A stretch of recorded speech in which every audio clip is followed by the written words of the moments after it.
हो सर पोचतोय 5 मिनिटात आलो सर. हो लगेच लगेच पोचतोय. हो हो चालेल.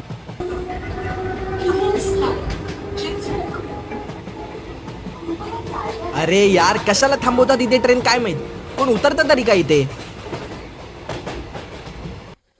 माझा बाप्पा येऊ दे, मग बघ कशी गर्दी होते या स्टेशनला.